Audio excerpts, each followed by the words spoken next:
జగద్గురు ఆదిశంకరాచార్యులు మనకి ఇక్కడ అమ్మవారిని దర్శించుకున్నప్పుడు ఆయన 7వ శతాబ్దం చివరిలో అట ఆయన చెరువులో ఇక్కడికి వచ్చారని చెప్పి మనకి ఇక్కడ స్వామివారు చెప్పారు మనకి.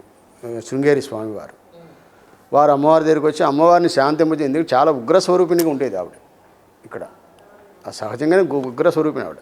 అమ్మవారికి అలా అలంకారం చేయబట్టి అమ్మవారు అలా నవ్వుతూ ఉంటుంది ఆవిడ. కానీ ఆ అలంకారం చేసేటువంటి అర్చకుడు కూడా అమ్మవారిని తిడుతూ ఉంటాడు. అయ్యో ఎందుకు? ఆ శంకరమజీ ప్రసాద్ గారని ఆయన 50 ఏళ్ళు బట్టి 60 ఏళ్ళు బట్టి చేస్తున్నాడు ఆయన అమ్మవారికి. ఇప్పుడు పెద్ద ఆయన ఇప్పుడు ఆయన ఇప్పుడు కూడా ఆయనే చేస్తాడు. సరే కూర్చో అంటే ఊరినే చంపుతుంది ఇందాక నుంచి నన్ను అంటాడు. ఒక చిన్న పిల్లకి అన్నీ చేసినట్టే ఆయన ప్రసాద్ గారని ఆయన అమ్మవారికి చేస్తుంటాడు. ఆయన అమ్మవారిని తన కూతురులా అనుకొని చేస్తుంటాడు అన్నమాట. ఏడుస్తూ ఉంటాడు. ఏంటి అంటే అమ్మవారు అలాగా తెలియకుండానే కళ్ళనప్పుడు నీళ్ళు వచ్చేస్తాయి అమ్మవారి గురించి. అలాగే స్వామి, ఇప్పుడు దశమహావిద్యాహోమం ఇప్పుడు కంచిలో చేయబోతున్నారు, ప్రారంభం చేస్తున్నారు. ఇక్కడ కూడా చేస్తారా లేకపోతే అక్కడికి ఇక్కడికి? ఇక్కడ లేదు, ఇక్కడ దశమహావిద్యలు లేదు, ఇక్కడ చేయట్లేదు. ఇక్కడ చండీ ఒకటే.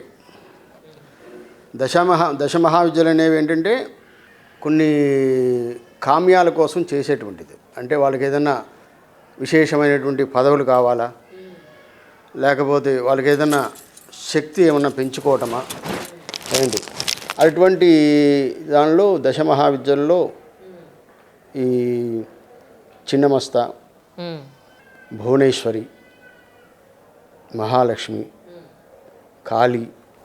చిన్నమస్త అనేది కొంచెం కాలరాత్రి, చిన్నమస్త ఇవన్నీ కూడా కొంచెం తాంత్రికం అవి. ఓహో, యాక్చువల్గా కాంచివారు బాగా చేస్తారు అది. ఎందుకంటే కంచి వాళ్ళ సాంప్రదాయంలో చాలా విశిష్టతలు ఉన్నాయి. శృంగేరి వాళ్ళదేమో కొంచెం సాంప్రదాయం వేరుగా ఉంటుంది వాళ్ళది, కంచి వాళ్ళది వేరు.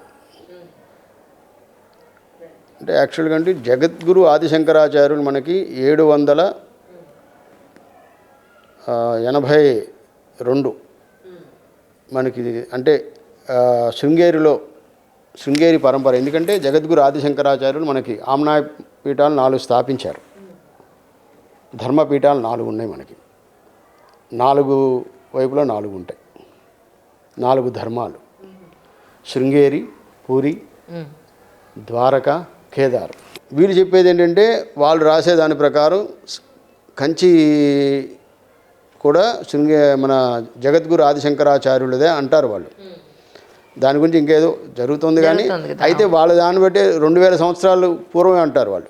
క్రీస్తు పూర్వం ఉంటుంది అది, క్రీస్తు పూర్వం 48 అని వాళ్ళది ఉంటుంది. కానీ జగద్గురు ఆదిశంకర నేను అస్ట్రాలజీలో చదువుకుంది కూడా మాకు యాక్చువల్గా ఏంటంటే అస్ట్రాలజీ నేను చదువుకున్నది. దానిలో నాకు ఇచ్చిన అన్ని డేట్ ఆఫ్ బర్త్లు ఇస్తారు.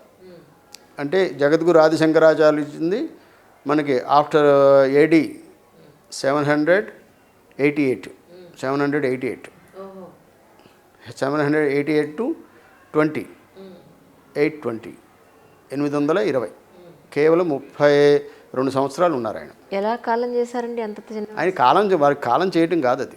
ఆయన అలాగా హిమాలయాల్లో వెళ్ళిపోయారు. చివరి ఇది కేదార్ నుంచి ఇక వెళ్ళిపోయారు. ఇక ఎవరికి కనిపించలేదు, ఇంకెవరికి కనిపించలేదు. అందుకని ఏంటంటే కేదార్లో ఆయన విగ్రహాన్ని పెట్టారు అక్కడ కేదార్నాథ్లో. ఆ కేదార్నాథ్ దాటిన తర్వాత ఆయన హిమాలయాల్లో కలిసిపోయారు అంతే. చివరి ఇది అయింది. ఎందుకంటే ఆయన చివరి క్షణాలన్నీ కూడా అటువైపే. అందుకని అక్కడ పీఠాలు ఉన్నాయి ఆయనవి. కేదారం చివరి పీఠం అది. కేదార్ నుంచి ఆయన ఇంక లేరు అక్కడ.